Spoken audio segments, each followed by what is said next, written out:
Live. Yay! All right, this Monday. That means you survived the weekend. I am old new dude with my new telephone, and he is. Richard York, Asher's 2-born son. Sorry about the late notice. It was I wasn't near my tablet, which has all the information on it also. But me and my phone and Twitter have been fighting for about 3 hours, so I gave up on it. But sorry about that. Sorry about short notice. Hopefully, you can get that straightened out over the next couple days. Yeah, well, I wait for my oldest son to come over to get it all straight. I can't figure it out, so it's up to him. Game of Thrones, Tyrion 8. Oh yeah, this is pretty good. It's a decent sized chapter with a lot of information. Yeah, given his I was thinking it was going to be more like the Blackwater, where he's like quickly going back and forth between different battles, different perspectives of battle, and so forth. But this is sort of two independent. that sink Elon brought to work is attempting to take over. Yeah, that's true. He must not like me. That's a good thing. Anyway, yeah, it's definitely a little longer than I was expecting. Yeah. But as normal, if you've seen any of these videos, you know that Richard, the brains of the operation, will start with what he saw in the chapter, and then I'll jump in with my stupid stuff. So take it away, Richard. Yeah, so in this chapter, Tyrion is going to almost lose an arm. He's going to capture a knight by failing to yield, and Tywin is going to realize that he's underestimated his foes. On a hill overlooking the King's Road, a long trestle table of rough-hewn pine had been erected beneath an elm tree and covered with a golden cloth. There, beside his pavilion, Lord Tywin took his evening meal with his chief knights and lords bannermen, his great crimson and gold standard waving overhead from a lofty pike. Tyrion arrived late, saddle-sore and sour, all too vividly aware of how amusing he must look as he waddled up the slope to his father. So Tyrion's very self-conscious, and in general, I think people are obsessed with how we are perceived, while everybody else is too worried about their own issues and how they're perceived to notice how we were behaving. Yeah, I've come to realize, you're like sometimes you'd be like afraid to make a U-turn, and everyone's gonna think I'm stupid. It's like, no, they're too busy worried about whether or not you think they're stupid to notice how stupid you are. Yeah, it's just true. Anyway. 5 suckling pigs, pins seared and crackling, a different fruit in every mouth. He filled his wine cup and watched the serving man carve into the pig. The crisp skin crackled under his knife, and hot juice ran from the meat. It was the loveliest sight Tyrion had seen in ages. So being highborn has privileges, even as you wage war and ruin lives. Yeah, I'm not going to lie. Reading the beginning of this chapter made me hungry. Yeah. It's George does a really good job on the description of the pork. All of his food. He goes really, really in depth in all the food throughout the story. Well, and part of the point is that in societies, those who are well off are doing well, irrespective of how much the poor people are suffering, right? And that's true of our own world as well, right? Yeah. I wish Tyrion could get out of his own way. So worried about what people are thinking or why they aren't thanking him. He could have been great. Yeah. Yep. We had a thought to put you and your wildlings in the vanguard when we come to battle. Sir Kevin seldom had a thought that Lord Tywin had not had first. Tyrion had skewered a chunk of meat on the point of his dagger and brought it to his mouth. Now he lowered it. The vanguard, he repeated dubiously. Either his Lord Father had a new respect for Tyrion's abilities, or he decided to rid himself of his embarrassing get for good. Tyrion had the gloomy feeling he knew which. So while Kevin wouldn't voice his thought until after discussing it with Tywin listens to everyone precisely because he gets some good ideas from others. And I suspect that a huge percentage of those come from Kevin. Our characters are usually wrong in their conclusions. And just from what we've seen of Tywin and Kevin, do you really think anybody, I mean, clearly Tywin thinks he's getting benefit from the fact that he always lets everybody speak, right? And Yeah. I don't feel like there's anybody else around Tywin that's smart and bringing ideas besides Kevin, to be honest. Right. I actually think Tyrion has completely underestimated his uncle here. I think that because they do that, because they get on the same page before they and so Kevin always makes sure he's in lockstep with what Tywin is thinking, and Right. so Tyrion's been left with this idea that Kevin is just an empty suit. I really doubt that. I think we see that when we see his point of view, but But my Right, point, right. Well, I mean, even stop think about it. They're at the end of the books that we have so far. Kevin is doing an outstanding job being Hand of the King. well, he's actually Um, he's I've said that too, but he's actually technically I guess he's regent and he's got Mace as his hand, but he's the one who's yeah, yeah, yeah, ruling. yeah. He's doing all the work, just as the hand usually does all the work. Right. Well, I mean, that's why he had to die because he was doing such a good Right, job. right. Uh, Anytime a and Lannister is doing a good job ruling the kingdom, Varys tries to kill there you go. him. If my son's men will not obey his commands, perhaps the vanguard is not the place for him. No doubt he would be more comfortable in the rear guarding our baggage train. Do me no kindness, father, he said angrily. If you have no other command to offer me, I'll lead your van. Lord Tywin studied his dwarf son. I said nothing about command. You'll serve under Sir Gregor. Tyrion is as easy for Tywin to manipulate as his clansmen were. Yep. Lord Tywin inclined his head, dismissing him. Tyrion turned and walked away. He was conscious of their eyes on his back as he waddled down the hill. A great gust of laughter went up from behind him, but he did not look back. Again, I'm skeptical that this laughter is actually directed at Tyrion. I think they've moved on and they've started, having discussions and things. I Right. kind of doubt they're laughing at Tyrion. Well, also the laughter in front of Tywin is kind of out of place. Also, Yeah, um, yeah. I'm thinking Kevin and Tywin must be like have moved on and started some jape of some sort or something. I don't know. yeah. Well, I mean, it's not like Tywin to start the jape, so I would think No, that it's you're right. It's got to be Kevin. yeah, it's got to be Kevin. He's probably said something to change the mood, to Right, change the to get right, away from right. the Tyrion part of the dinner. But yeah, I doubt he's laughing at the fact that Tyrion's waddling away. Is my point, right? yeah. He's trying to change the subject from Tyrion Right. and the little So outburst to he something probably else. said something amusing and chuckled, basically trying to get everybody to move on. Yeah, Dusk had settled, turning all the banners black. So quite often we see banners united by the coming of darkness, perhaps signifying humanity finally uniting against the others when the threat approaches. yeah. Well, I mean, also turning all the banners to black. You see this throughout the story. Yeah. Banners not being able to be distinguished because there's no wind. All the banners are all black at night. I mean, Right. I think part of that is to really signify the fact that if the long night really came, humanity would basically have no choice but to unite, right? yeah, be under one banner. And if it's all black, then that banner would be standing with the Night's Watch. Right. A giggling woman raced past him, naked beneath a dark cloak, her drunken pursuer stumbling over tree roots. Farther on, two spearmen faced each other across a little trickle of a stream, practicing their thrust and parry in the fading light, their chests bare and slick with sweat. Is thrust and parry what the kids are calling it these days? Don't tell my 7-year-old that one. Well, I mean, clearly this is right. I mean, he's clearly put this next to this.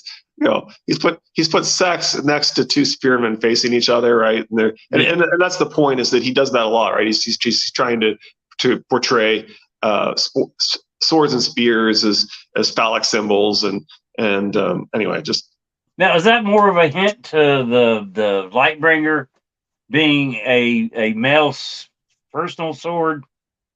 That was a great little. Thank you, Jennifer. Appreciate it. Welcome. That's a name we haven't seen before, so we appreciate you being here. Yeah, absolutely. Such a great little aside about the manners. Thanks. Yes. A girl was with slim, dark-haired, no more than 18 by the look of her. So both Toodles and the Order of the Green Hand think this is a daughter of Oberyn. She knows an insane amount about Oberyn and Illyria Sand, and a bit more than we might expect in this chapter as well. Well, the constant always wanting to be where she's not supposed to be, always wanting to be in King's Landing, especially the always wanting to be in court, always wanting to be around, finding out what's going on. Well, and it just seems like she's using. It just seems like she's using Tyrion for other motives. Yeah, and I wouldn't be at all surprised if George was, keeping his options open, and Sorella might really be Alaris. The one difference between Sorella posing as Alaris and Arya trying to pass as a boy is that Alaris probably knows glamours, right? Right. And so claiming that because Arya couldn't pull it off means that Sorella couldn't pull it off. I'm skeptical on that because, like I said, Sorella's more accomplished in this regard. Now, have you heard the one where they're twins? You got Sorella that's actually Shay, right? And no, Alaris I get that. I get that. The idea that Alaris might that maybe there's some sons and twins and things running around that are sand snake males, basically, right? I get that. I get that logic, and I certainly get the logic that she knows an insane amount about the Martells, right? Right. And we're going to see that she knows a little more than she should here too. So now she's there the night that I know this is not this chapter, but she's there the night that Tywin dies. He's in the crapper. Now, are you on board with the fact that she's already poisoned him? I mean, I'm on board with the fact that it's ambiguous and that she may have. Okay. Okay. Now I'll stand on that. That's fine. Right. You know, I'm like on most things. I think that, and as I've said before, I think George confirming one interpretation doesn't invalidate the alternative interpretations either. Like I said, until the books come out, we're all right. His squire, a boy with the unfortunate name of Podrick Payne, swallowed whatever he'd been about to say. The lad was a distant cousin to Sir Ilan Payne, the king's headsman, and almost as quiet, although not for want of a tongue. Tyrion made him stick it out once, just to be certain. Definitely a tongue, he'd said. Someday you must learn to use it. At the moment, he did not have the patience to try and coax a thought out of the lad, whom he suspected had been inflicted on him as a cruel jape. His life is saved by Podrick, so this could have been intervention, right? This could have been, Bran, the old gods, the chess players, whatever you want to say, but somebody may have planted him the idea in Tywin's head that Podrick needed to be here. Yeah, to be such a minor character, though, we see a lot of Pod, especially in the Brienne chapters. Right, absolutely. Which if he's put there by the Hidden Fingers to save Tyrion, then he's also put there to be with Brienne, also, in my opinion. Yep. She was doe-eyed and slim, with small, firm breasts and a smile that was by turns shy, insolent, and wicked. He liked that. So this could be a Martell. The doe eyes kind of sounds like Oberyn's daughters, right? In fact, Toodles argues that Obara does not have Oberyn's eyes, and that Arianne does have Oberyn's eyes. Lizzie says, I said multiple times, I just need Pod to live. She and Brienne are Duncan Egg reborn. He is important. I agree. And not the only Duncan Egg in the story either, right? We've also got Duck and Egg is on terms of Duck and Aegon. There you go. Song filled his head. Softly, quietly, he began to whistle. What's that, my lord? Shay murmured against him. Nothing, he told her. A song I learned as a boy, that's all. Go to sleep, sweetling. For more on this song and its symbolism, see Triplet Targaryens, episode 7. You got one in there. Now, is that the song that his first wife sings to him? Right, I'm assuming it is, right? Because it's a song that he can never get out of his head ever since Tysha, right? Yeah. So it's the Seasons of Our Love. We've got 3 verses. The books have given us 3 of the 4 seasons of verses. Yeah. And we had just talked about that song Friday night at book club. That's the only reason I can remember it. Yeah. I forget what song it was too. Lady Pistol was looking it up. What is it? The Seasons of Our Love, something like that. She couldn't find it, and I don't know it. I'm sure I have it I'm sure if you go to the description of episode 7 of Triplet Targaryens, it has a link to all the lyrics.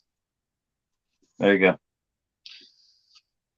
Well, the three quarters of the lyrics that we have access to in the books. It'd be nice if we had all the songs of the books being sung on a record. That'd be freaking awesome. Which one are you missing? Probably spring, huh? What's that? We're probably missing spring. I'm trying to remember which of the 4 seasons is missing from the song. I bet it's spring. Yeah. That's what they were talking about at the book club. You got starts with summer, then you got the autumn red, and then the winter white, which we were saying that the summer, I forget who was summer, but autumn red was Sansa, and the winter white was Dany. Winter is Val. Winter is Val. Come on. Okay. Well, we didn't talk about that. Well, it's clearly Val. It's specifically okay. She specifically has both the moonlight and the white. It's clearly her. Anyway. Yeah. Yeah, we are missing spring, George. We agree 100%. Yeah. That's right, Lizzie. If I stop and think about it too much about how long we waited for that book, I get mad. So I try not to think about it. Did you perchance note the name of this knight you took her from? I'd rather not have him beside me in the battle. Bronn rose, cat quick and cat graceful, turning his sword in his hand. You'll have me beside you in the battle, dwarf. So Bronn dodges this question, which has led some in the fandom to speculate that Tywin planted her to keep an eye on his son. She certainly is close to Tywin, and later hints that she knows exactly when Joffrey will be killed. So, yeah, maybe. That's the first I've heard of that. I like that. Oh, yeah. She's very clearly asking about all the events around Joffrey's death when she's trying to get Tyrion to let her go so it's the idea seems to be that, yeah, she knows Joffrey's going to get killed there. Yeah. She wants to see it. I know we find out that Tywin is actually laying with whores and all that stuff, despite what he tries to tell his son. Possibly has a daughter with that one. I can't never pronounce her name. The one that has the wardrobe ladder going down that T'Challa, or I can't remember her name. But I find it hard that Tywin would take Shay after Tyrion. Well, that's why some of the speculation. Yeah, Shataya. Yeah. There you go. I can't pronounce that. That's why some people are speculating that that they were always in on it. That Tywin was always with her. Okay. And that he planted her. That would make sense. Then that would be a reason why he would bring her back, is because he's the reason she was there to begin with. Right. Okay. He asked her about the man Bronn had taken from her, and she named the minor retainer of an insignificant lordling. You need not fear his like, my lord, the girl said, her fingers busy at his cock. He is a small man. What am I, pray? Tyrion asked her. A giant? Oh, yes, she purred. My giant of Lannister. Hey-oh! Lizzie said that he planted her. Oh, my goodness. Lizzie, we love it. So Shay does seem to have answered the question, or at least provided an appropriate answer to the question. But whether she was coached on that or whether it's true, who knows? Yeah. I like the banter between Shay and Tyrion. She definitely shows that she is intellectual enough to keep a conversation with Tyrion. Right. I know it's sex, and all that kind of stuff, but she holds her own in every conversation she has with Tyrion, which is not an easy task to do, which would hint at her being learned. Yeah. Shay helped Pod with the buckles and clasps. So Shay knows armor, perhaps hinting at a more martial upbringing than the average camp follower. Yes. If I die, weep for me, Tyrion told the whore. How will you know? You'll be dead. I'll know. I believe you would. So that could be a reference to some characters persisting after their deaths, right? Yeah. Pale crimson fingers fanned out to the east as the first rays of the sun broke over the horizon. So nature personified in the context of battle, as nature is at war with humanity here, perhaps? Yeah. Tyrion wondered whether this was the last sunrise he would ever see, and whether wondering was a mark of cowardice. When the long night comes, this thought will be everywhere. Exactly. The rising sun was burning off the drifting tendrils of fog as Tyrion led them off. What grass the horses had left was heavy with dew, as if some passing god had scattered a bag of diamonds over the earth. So this is interesting symbolism. Not exactly what we think the old gods are up to, but it's interesting. Just yet another reminder that this place is called the Earth in the world. It's not called Planetos. Diamonds over the Earth, right? There's. It's often referred to as deep within the Earth, the heart of the Earth. Here's scattered a bag of diamonds over the Earth. I just like to point out that it's called the Earth in the books.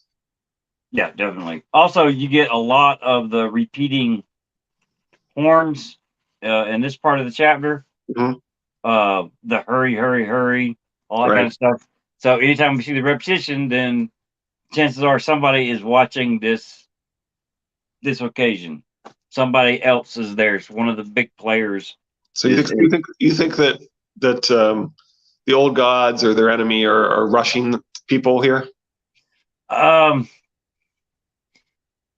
think there's a definite outcome that one of the players, whether it's future Bran or whatever, wants of this. They want to make sure that Tyrion is alive. How else can you explain? Oh yeah, not knocking him, but to sit there keep raising that battle axe. I mean, killing people that are definitely more trained than he is. Right. I like missing people, putting spears towards them and then missing the mark and everything. I tend to put that toward the Hidden Fingers, making sure that Tyrion has plot armor on for this scene. They need him alive at the end of it. Makes sense. And even the knight, yield, asking him over and over and over again. Right. And obviously anybody else would have just, I mean. Yeah, that was the most clear hinted intervention that we see in this. Right. Sorry. Yeah, we'll get there. Tywin Lannister's battle armor put his son Jaime's gilded suit to shame. His great cloak was sewn from countless layers of cloth of gold, so heavy that it barely stirred even when he charged, so large that its drape covered most of his stallion's hindquarters when he took the saddle. No ordinary clasp would suffice for such a weight, so the great cloak was held in place by a matched pair of miniature lionesses crouching on his shoulders, as if poised to spring. Their mate, a male with a magnificent mane, reclined atop Lord Tywin's great helm, one paw raking the air as he roared. So 2 females with 1 male mate. This is bigamy symbolism. For more on the importance of bigamy symbolism, see Triplet Targaryens episode 1. You got 2 of them in on this episode. My son's still watching them. He still loves them. Great. He says, thank you. Glad somebody's enjoying it. There you go. He remembered how the direwolves had come at him out of the shadows, and suddenly he could see them again, snarling and snapping, teeth bared in his face. Would the boy bring his wolves to war with him? The thought made him uneasy. Suddenly he could see them. Sounds like a potential memory being planted from the old gods, right? I was getting ready to say this is a plant that had Bran in the original. Bran was there when the wolves. Lizzie points out, and they have 3 heads. Yeah, this is true. But this particular memory is a one that Bran would know about. So if it's future Bran in the situation, that would be a slight hint to him being the one observing what's going on. Crow food, Bronn muttered beside him, giving voice to what Tyrion had left unsaid. He could only nod. Had his lord father taken leave of his senses? No pikes, too few bowmen, a bare handful of knights, the ill-armed and unarmored, commanded by an unthinking brute who led with his rage? How could his father expect this travesty of a battle to hold his left? He had no time to think about it. So we get a hint at Tywin's plan, and then it's interrupted. Yeah. Well, I mean, it's pretty... Tyrion is not the battle. I mean, he's not a warrior. He doesn't know anything about combat and all that kind of stuff, other than what he's read in books and everything. But he can take a look at this and go, what's going on? Yep. Something's not right here. Right. And then later on, you find out why it was that way. Yep. Tyrion the imp, he boomed down. You are mine. Do you yield, Lannister? Yes, thought Tyrion, but the word caught in his throat. He made a croaking sound and fought his way to his knees, fumbling for a weapon. His sword, his dirk, anything. That sure seems like intervention. Yes. That's the most blatant one we see in this chapter, I think. Yeah. Tyrion lurched to his feet, driving his head into the horse's belly. The animal gave a hideous scream and reared. It tried to twist away from the agony. A shower of blood and viscera poured down over Tyrion's face, and the horse fell like an avalanche. The next he knew, his visor was packed with mud, and something was crushing his foot. He wriggled free, his throat so tight he could scarce talk. Yield, he managed to croak faintly. Yes, a voice moaned, thick with pain. So intervention reversed this outcome. There you go. Now, him saying yield, is that him yielding, or is that's him trying to yield, but the other guy he's trying to misinterpreted? yield. He's given up. Right. He's just taken further injury, and he's, as far as he can tell, he's the guy's all over him, right? And right. He doesn't realize the other guy's pinned down and not going to bite it. Right. But the other guy immediately says, "Yeah, you're right. You got me." Right. Yeah. But the other guy misinterprets it, so he says, "Yeah." I mean, it's pretty good. And stop and think about it. When we start to talk about intervention, think about the helmet that Tyrion is wearing. Mm-hmm. It's square top with a triangle. That particular helmet is what saves his life. Right. So you got the intervention of him getting that helmet when all his mismatched armor is put together. Without the helmet, it's a little strange because what difference would it make if he was captured by this knight? If the knight isn't able to, well, maybe the knight would have been able to flee with him. That's possible. He may have actually been a hostage otherwise. Yeah. Yeah. Well, I mean, yeah, I don't think the knight can do anything. I think the fact that it's taken Tyrion so long to say yield, it might, if he doesn't stand up and hit the horse and the horse rear and all that, then the knight might actually kill him. So if without the helmet, without him standing up, said yield, but he was prevented. It seems like, right? Right. With him standing up, it prolongs them together. If he hadn't have stood up and stabbed the bottom of the horse, could that guy have already killed him by then? It may be that Tyrion needs to be sent to King's Landing, right? And so that's it's important that things that he does in King's Landing, perhaps for Bran or the Old Gods or whatever. Well, I'm assuming it's this situation here that Tyrion or Tywin's like, oh, maybe I misjudged him. Yeah, that might be part of why he sends Tyrion. That's true. Yeah. Well, he sees a warrior side of Tyrion that he's never seen before, so that has broadened what Tywin thinks Tyrion's capable of doing. I misjudged him. Let's give him more stuff to do. Lord Tywin was seated by the river, sipping wine from a jeweled cup as his squire undid the fastenings on his breastplate. It's as Mel Brooks would say, it's good to be the king, or at least a high lord. He announced that he's doing History of the World Part 2 as a TV show. That's the one thing I gripe of everything he's ever done was we haven't had a History of the World Part 2 yet. The History of the World Part 1 is freaking hilarious. It was supposed to be a joke. I mean, he wasn't really serious, but now he's serious apparently. Yeah. I put the least disciplined men on the left. Yes, I anticipated they would break. Robb Stark is a green boy, more like to be brave than wise. I'd hoped that if he saw our left collapse, he might plunge into the gap, eager for a rout. Once he was fully committed, Sir Kevin's pikes would wheel and take him in the flank, drive him into the river while I brought up the reserve. So we get the plan afterwards. The Stark boy proved more cautious than I expected for one of his years, Lord Tywin admitted, but a victory is a victory. So,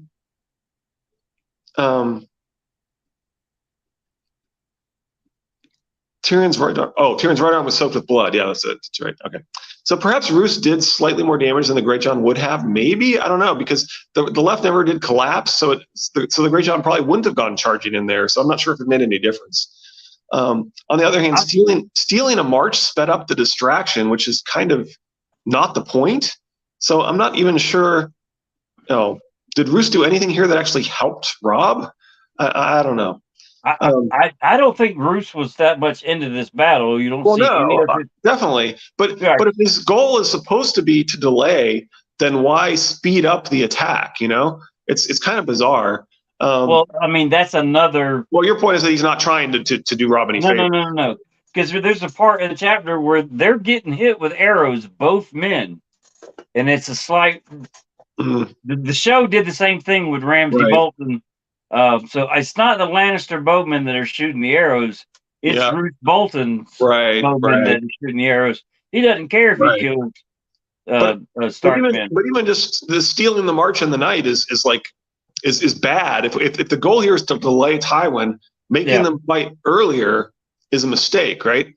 They should have stopped like 2 days away. They should have just stopped right then and there, and then that would have prolonged it. Is Tywin going to march the rest of the 2 days to meet him, or are they going to wait there to see what they do that for the next? I mean, there's a lot of things he could have done to slow it down a whole lot more, right? Other than march all night long, right? Even Tyrion lets them know, or even tells us, those guys are exhausted. They've marched all night long. They are not ready for battle right now.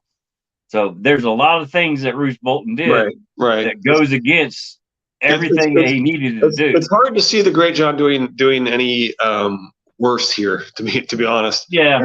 And given what Roose will do now that he has the host in the field into his command, it's pretty clear this was a big mistake. But also worth noting that the arm injuries represent Tyr sacrificing his arm for justice, and that's probably where Tyrion gets his name, right? Yeah.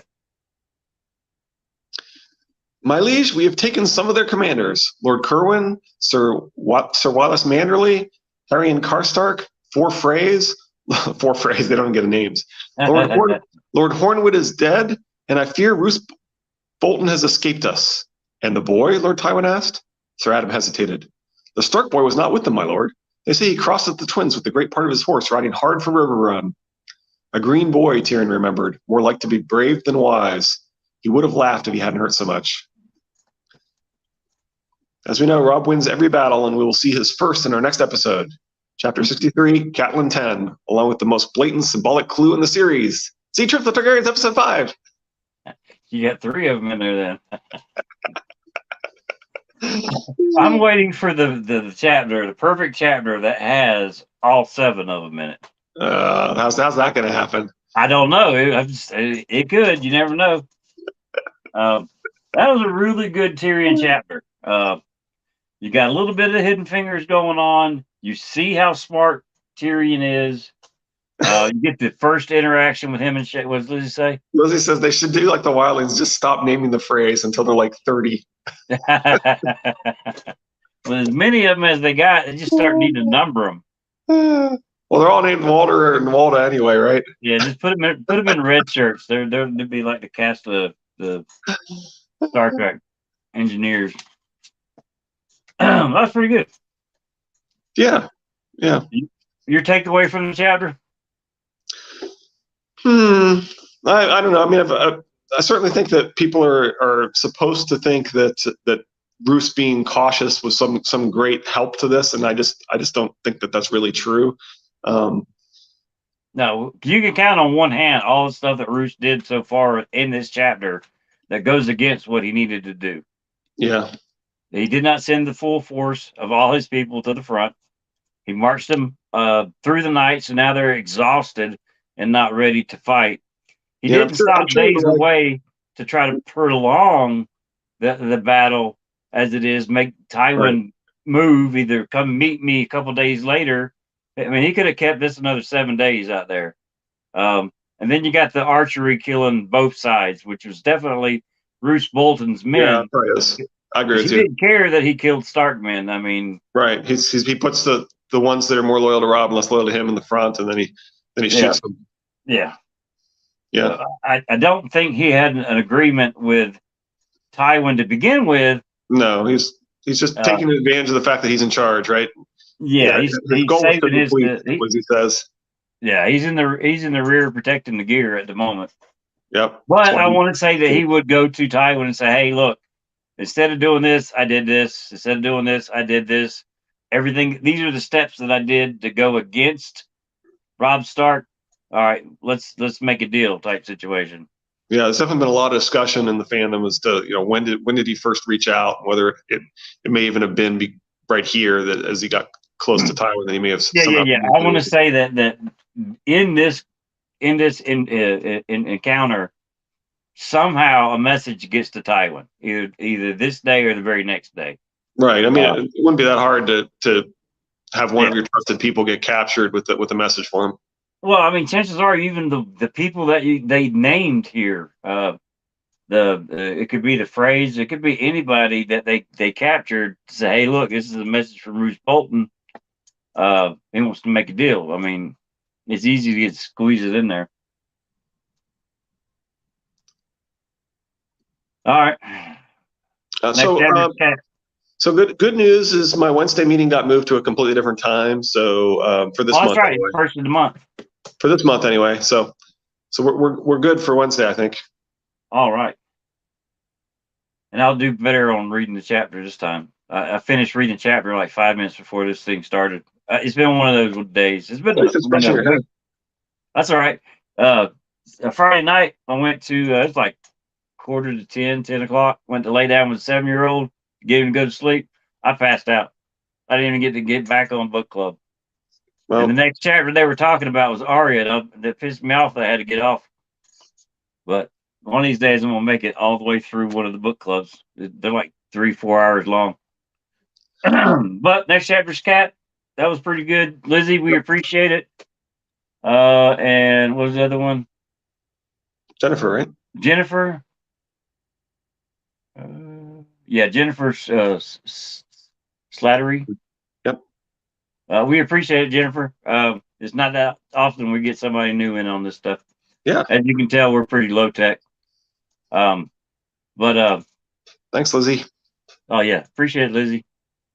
Sorry about the short notice on the link for the video. Hopefully by Wednesday I'll have Twitter on my phone working correctly. Good. As you can tell, it's a more definition picture from the camera on this thing, so I definitely look my age. I like the old camera better. It was kind of blurry a little bit, but all right. We'll see everybody at noon standard time. Oh, thank you. Glad you're here. Well, we'll be here Wednesday at 12 o'clock Eastern Standard Time with Cat 10. And hope to see everybody back again. I have been Old New Dude. He has been Richard York, Asher's True Born Son. Y'all stay safe and see y'all Wednesday. Thanks again, Lizzie and Jennifer. All right. Yeah, Bye.